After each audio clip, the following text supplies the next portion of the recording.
Bueno, buenas tardes viajeros, ¿cómo están? Ahí veo que de a poquito se van sumando.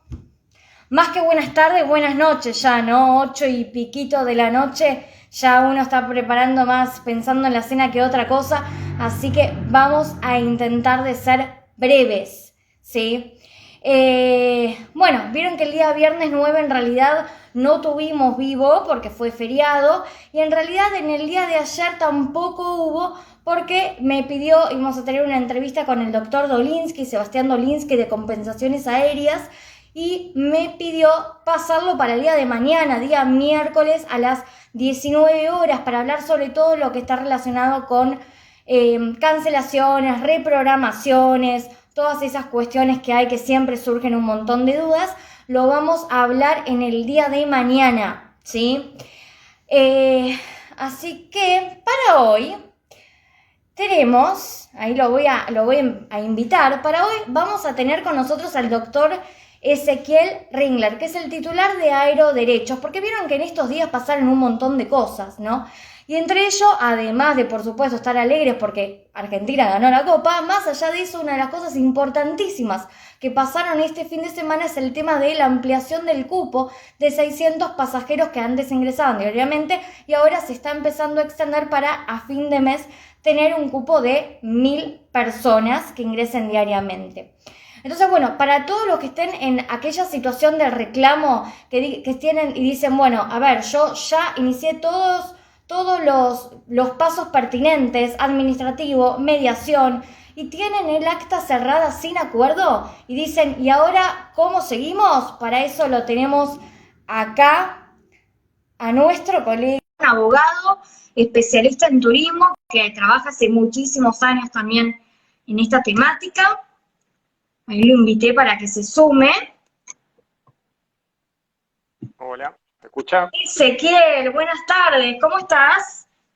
Hola Belén, ¿cómo estás? Bien, bien. Bueno, Bueno, bien. Ahí les estaba haciendo como una breve introducción, porque la verdad que en estas jornadas de derechos viajeros, tanto del año pasado como en este año, estuvimos haciendo bastante hincapié en brindar todas las herramientas necesarias para los viajeros para que sepan qué podían reclamar, cómo podían reclamar, en dónde tenían que canalizar sus reclamos y demás. Pero bueno, viste que pasa mucho esto de que hay muchos viajeros que por ahí están en una etapa donde ya iniciaron la mediación, donde por ahí la tuvieron que cerrar sin acuerdo, y ahora, ¿cómo seguimos, no? Es la pregunta, porque viste que a algunos le tiene un poco de miedo esto del proceso judicial, que suelen sí. ser bastante largos. Sí, además en el último tiempo, creo que vos también lo habrás comentado muchas veces, cambió mucho, ¿no? Todo el tema de la virtualidad, el proceso en sí y tribunales, o sea, todo el Poder Judicial de alguna manera se ayornó bastante, informáticamente hablando, y acompañando de alguna manera a lo que es la realidad actual, ¿no? O sea, todo lo que estamos viviendo todos. Y como para ordenar, digamos, un poco la charla, lo que yo empezaría es, bueno, como vos dijiste, hay pasajeros que están con actas de cierre de mediación o de COPREC sin acuerdo, ya tienen habilitado lo que es la vía judicial, o sea, para hablarlo de una manera coloquial, ya está, ya, digamos, ya se terminó una etapa y tienen para comenzar la próxima etapa. En primer lugar, obviamente no están obligados a iniciar el juicio, uno puede después eventualmente aceptar cualquier tipo de ofrecimiento comercial que haga la aerolínea o la agencia, pero si siguen insistiendo, o sea, si quieren continuar con la instancia judicial, lo importante es que tengan en cuenta es primero, el primer punto, todas las actas de mediación tienen un plazo de caducidad, es decir, si una vez que se cierra el acta de mediación, es decir, que la mediadora o el mediador dice que ya dice que se cierra sin acuerdo, tienen un año para, con ese acta, poder iniciar el proceso. ¿Qué pasa si se vence ese plazo? No hay ningún problema, se puede hacer otra mediación mientras se encuentre dentro del plazo de prescripción de la acción. La prescripción es el tiempo que uno tiene como para iniciar el juicio si no pierde el derecho, básicamente. Está buenísimo esto que aclarás, y hacer la observación de que en realidad el acta esta tiene un año, entiendo, de validez.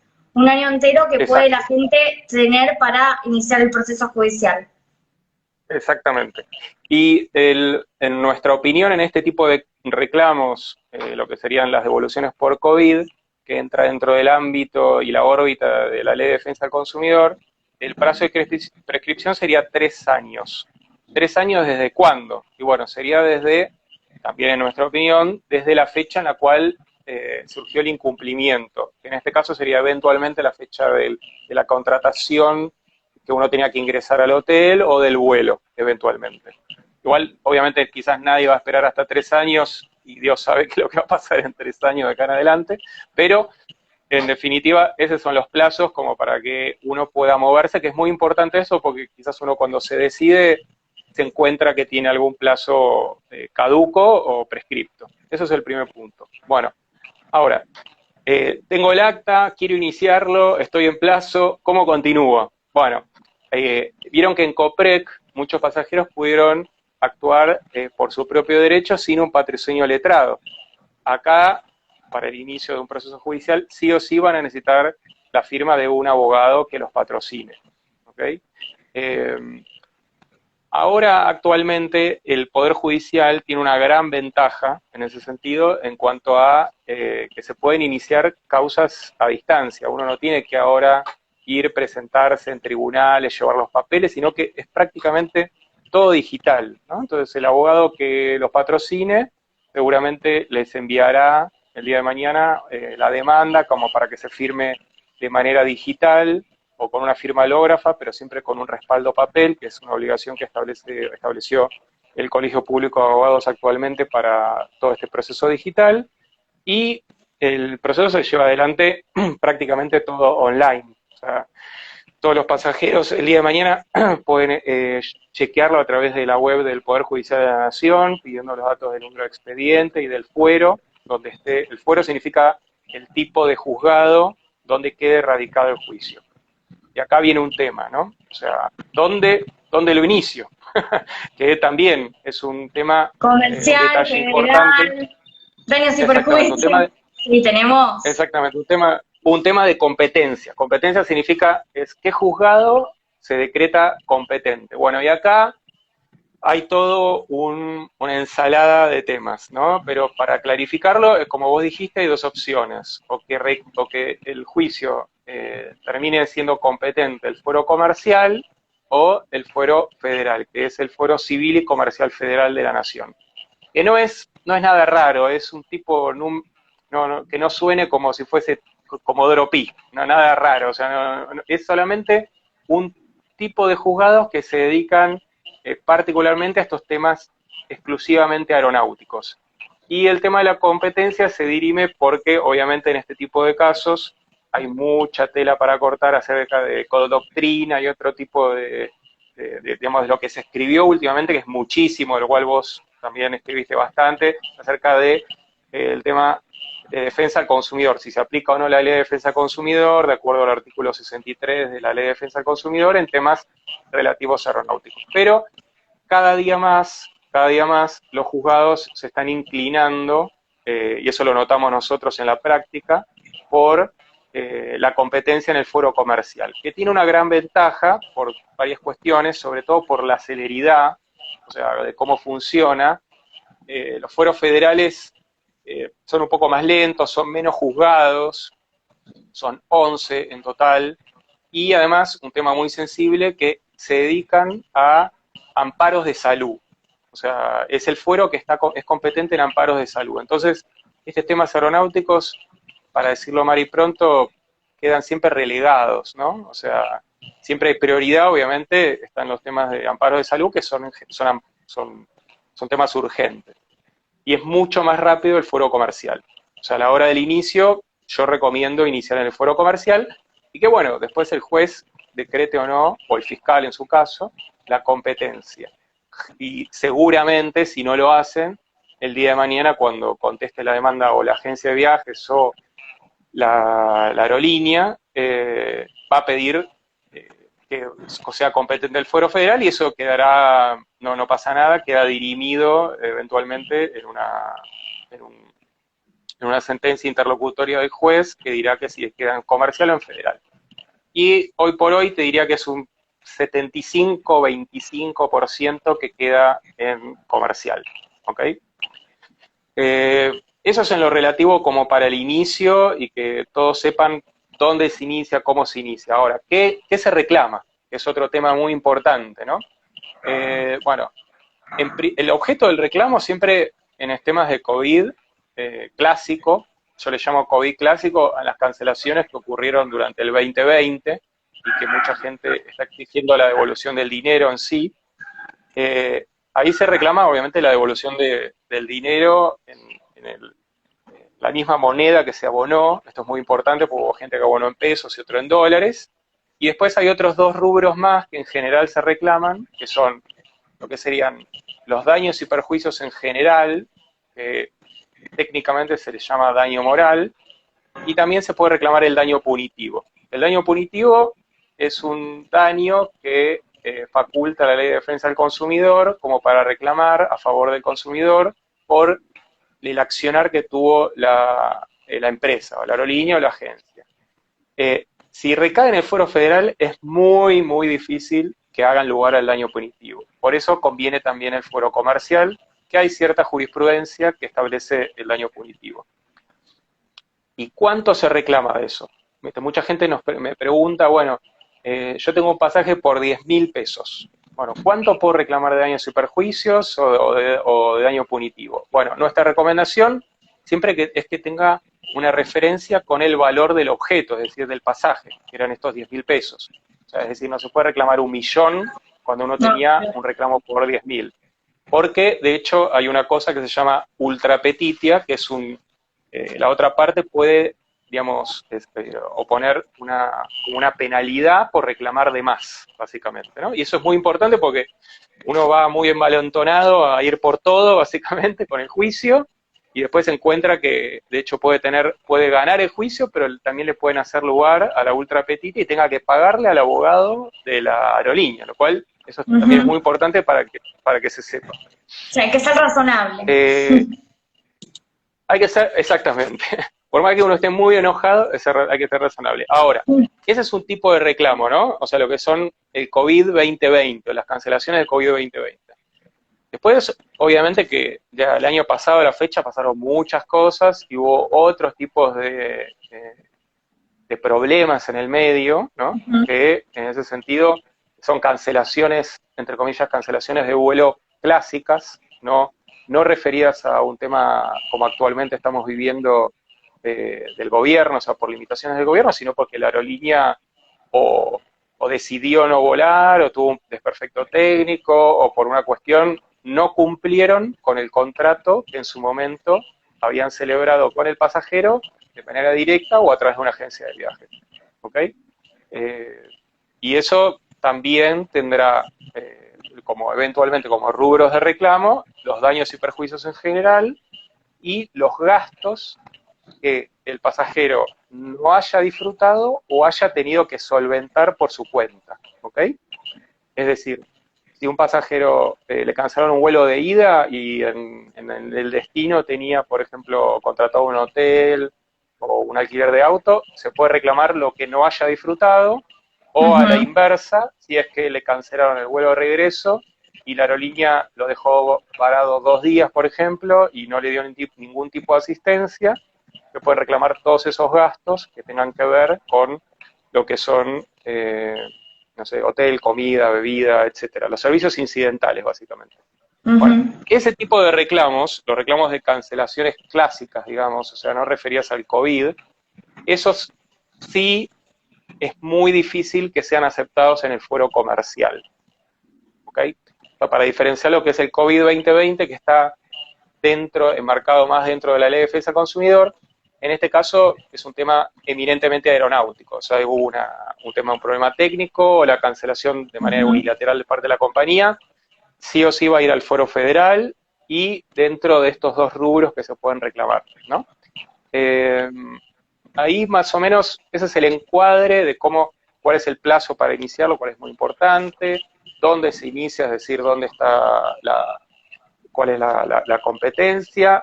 qué es lo que se puede reclamar en ambos casos, y bueno, y después, obviamente, Dios dirá, ¿no? O sea, qué es lo que determina el juez es todo una aventura, básicamente. Sí, En no, general, en tal cual. nuestra experiencia en que ya llevamos, o sea, tenemos sentencias desde 10 años a la fecha en términos aeronáuticos exclusivamente, son muy, muy pocos los casos en los cuales hubo un rechazo de demanda.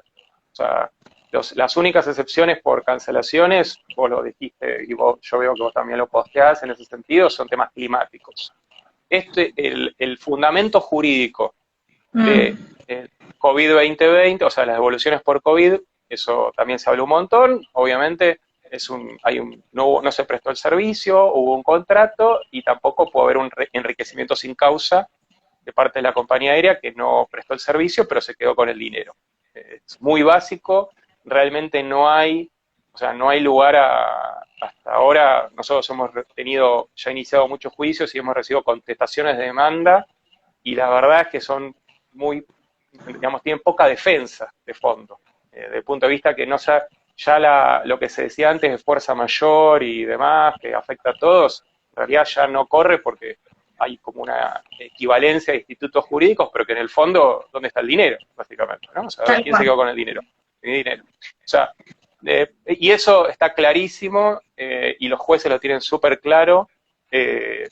También, por ejemplo, para decirle a los pasajeros, o sea, a los pasajeros en ese sentido en general, que ya muchos, o sea, de los juzgados comerciales donde se ha iniciado temas de devoluciones de COVID por ley de defensa del consumidor, por lo menos hay 4 de los 31 juzgados comerciales que hoy por hoy decretan embargo a las compañías aéreas cuando se solicita una medida cautelar, porque obviamente dentro de todo este contexto hay una gran, digamos, incertidumbre de parte del consumidor acerca de muchas compañías, si se van a quedar en el país, si se van a caer, o sea, Bueno, hay, ahí te iba a preguntar también, ¿no? Porque ¿qué pasa?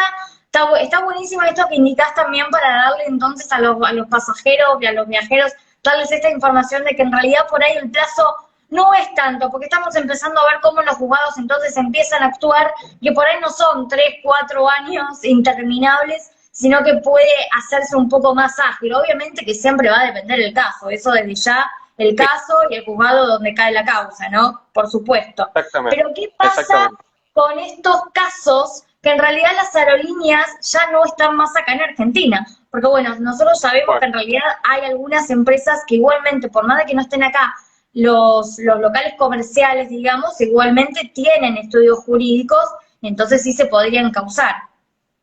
exacto. Sí, yo tenía un profesor de la facultad que me decía, uno puede tener una sentencia muy linda, pero el arte es cobrarlo. O sea, básicamente es lo más importante, o sea, todo el mundo lo quiere cobrar. Bueno, lo que vos decís es cierto, o sea, es verdad, todas las aerolíneas tienen sede, tienen domicilio legal, tienen estudio de abogados, pero ¿cómo hago para cobrar? Bueno, eh, por ahora, hasta ahora, en nuestra experiencia, todas han sido solventes por ahora. No, no ha caído ninguna por ahora, pueden caer obviamente, pero salvo casos muy excepcionales que en el pasado han ocurrido, como yo te tiro alguna, Air Madrid, no sé si te acordás, o Air Comet, Sí, esas por aerolíneas ahí. que Sí. surgían en su momento, pero en general la gran mayoría son aerolíneas de bandera, tarde o temprano se pueden cobrar. Hasta ahora la única aerolínea que no le pude cobrar fue a Conviasa, que es la aerolínea de bandera venezolana que desapareció y acá no dejó nada, y se le puede cobrar en el exterior mediante un exhorto diplomático el día de mañana, o sea, se puede cobrar, más allá de todo. Ahora, si cae en todo el mundo y entra en un concurso general y demás, bueno, sí, ahí va a ser muy difícil, pero bueno. Hay otros aspectos que durante el proceso también, si bien está muy ágil la parte, digamos, digital, hay una parte que es ineludible, que es física, que esto es muy importante, que es la notificación de la cédula, o sea, cómo se entera la aerolínea que tiene un juicio. Y bueno, va un señor, que es el oficial notificador, con unos papelitos, que es la cédula de notificación con la demanda, y se lo deja en el domicilio legal del que tiene constituido la compañía aérea. Bueno, ¿qué está pasando? Hasta hoy, todavía, en parte, de manera un poco chanta, muchas compañías aéreas, los domicilios legales los tienen cerrados. Es decir, no Ujú. reciben nada. No porque no esté bien constituido, no porque no sean ahí, sino No, porque porque está le dieron cerrado instrucciones. directamente. Sí, y en parte porque, por ejemplo, le dieron instrucciones al portero del edificio, decirle, no me recibas nada, no quiero, No, no quiero que muchos lo me llegue nada. rechazan también. Claro. Exacto, por esto mismo. O sea, bueno, y es hablándolo mal y pronto, es una guachada. O sea, lo hacen a propósito, de una manera, bueno, ¿qué pasa? El Poder Judicial Pero ahora está con las funcionando muy. notificaciones electrónicas cambió, ¿no? Sí, Un pero ¿qué poquito, pasa? un poquito. Sí, las notificaciones electrónicas no muchos juzgados lo Claro, autorizan, bueno, primero, está ese y en el tema. foro comercial, por ahora siguen siendo notificaciones de cédula física, ¿ok? Y en ese sentido, sí hay cierta ventaja en que no, digamos, el abogado no tiene que llevar la cédula física, sino que a veces la puede mandar por mail, el juzgado la imprime, si es que tiene recursos, y la manda al oficial notificador, este señor que va a dejar la cédula, va caminando y la deja, pero por lo menos nosotros estamos notando que estamos en un cuello de botella de muchísimos reclamos, pero que no se llegan a notificar por esta circunstancia Ujú. que te digo, que tiene el domicilio cerrado. Entonces, ¿qué pasa? Se puede seguir igual notificar porque hay un instituto dentro del derecho procesal que se llama la cédula bajo responsabilidad de la parte actora. Es un tema muy técnico, muy complicado de explicar para la gente, digamos, pero básicamente, para decirlo mal y pronto, el oficial notificador va y deja la cédula sin importar que el portero le diga que vive ahí o no vive ahí. Se la dejo igual, ¿ok? Y de esa manera queda notificado. Y ahí sí o sí le va a llegar la cédula al estudio de abogados y va a contestar la demanda y ahí se activa el proceso hasta el día de mañana una sentencia. Lo que vos mencionabas anteriormente, el tema de los embargos, como para darle cierto ánimo a muchos pasajeros que dicen, uy, esta plata yo ya la perdí. El embargo lo que sirve como estrategia es asegurar el crédito que tiene el consumidor en este caso, o sea, el pasajero, el actor. No significa que el juez embarga, aprieta un botón y le transfiere la plata a tu cuenta. No, No. no, desde Significa que ya. se separa el dinero, queda separado y al mismo tiempo es una estrategia básicamente como para pinchar, como para negociar, básicamente. Eh, Nada, eso es un poco en general cómo se está dando. Hasta el día de hoy, sinceramente, nosotros en temas estos de COVID, sentencias no tuvimos, o sea, porque es muy reciente Es realmente, muy pero reciente. sí, exacto, pero sí hemos tenido muchos embargos y de esa manera pinchando a las aerolíneas que antes te decían que no negociaban y que ahora negocian. No son tantas las aerolíneas hoy por hoy que no negocien, la gran mayoría en términos de COVID 2020, es decir, en temas de devoluciones de pasajes puro y duro, en general ya negocian, o sea, es cuestión de encarar bien el reclamo, ponerse de acuerdo, trabajar en algo en conjunto, pero bueno, hay pocas, son lo que yo le llamo las vedettes, o sea, son algunas aerolíneas solamente que se resisten todavía. Bueno, clarísimo, clarísimo, absolutamente todo. Más que nada por ahí para que la gente se empiece a familiarizar con esto del proceso judicial y entenderlo un poquito, porque por ahí muchos hasta el día de hoy, hasta antes del COVID, no tenían noción ni contacto con los abogados, ni tampoco por ahí te habrá pasado, ni tampoco noción de que existía gente especializada, quizás abogados especializados en estos temas particularmente. Así que bueno, mil gracias por toda la información y todas las aclaraciones, la verdad que fuiste clarísimo. Y bueno, desde ya que obviamente que seguimos en contacto, que el espacio queda totalmente disponible para cuando quieran participar en las jornadas que se realicen. Así que bueno, mil gracias por todo, Ezequiel. Bueno, gracias a vos, Belu. Chau. Hasta luego. Para más información pueden contactarme en los siguientes medios.